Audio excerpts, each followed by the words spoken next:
जज साहब ने कहा कि हम हिफाजती ज़मानत देते हैं, लेकिन वहाँ की हाई कोर्ट भी आप जाएं। अदालत ने जो है वो दर्ज मुकदमात में फ़िलहाल उन्हें गिरफ्तार ना करने का हुक्म जारी किया है।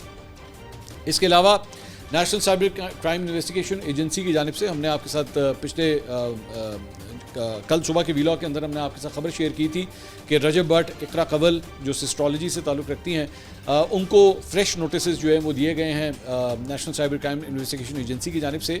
तो उनके जो वकील हैं इकरा कंवल के, वो हैं मियाँ अली इशफाक। मियाँ अली इशफाक जो हैं वो इस वक्त इमरान रियाज के भी वकील रह चुके हैं और मारिया बी की भी वकालत वो कर रहे हैं। और अब इकरा कंवल की जानिब से भी उनकी जानिब से एक जो है वो लेटर लिखा गया है national cyber crime investigation agency को, जो आप स्क्रीन के ऊपर देख रहे हैं। तो उसमें उन्होंने कहा है कि जी हमारी जो क्लाइंट हैं इकरा कंवल, वो एक मारूफ डिजिटल एक्टिविस्ट हैं और सोशल मीडिया आर्टिस्ट हैं जो कानून की पाबंद शहरी हैं और कवानीन की सख्ती से पाबंदी पर यकीन रखती हैं। उन्होंने कहा कि हम आपके दफ्तर के साथ जो है वो हर मुमकिन ताउन करने के लिए तैयार हैं, लेकिन गुजारिश ये है कि वो इस वक्त हामला हैं और इसलिए उन्हें इस वक्त जो है वो ना बुलाया जाए।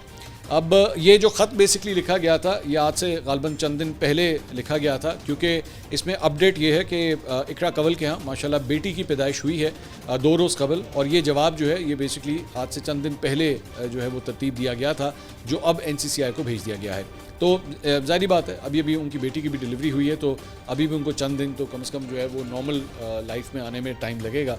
तो ये उनके वकील की जानिब से जो है वो ये जवाब दिया गया है। इसके अलावा हमने आपके साथ खबर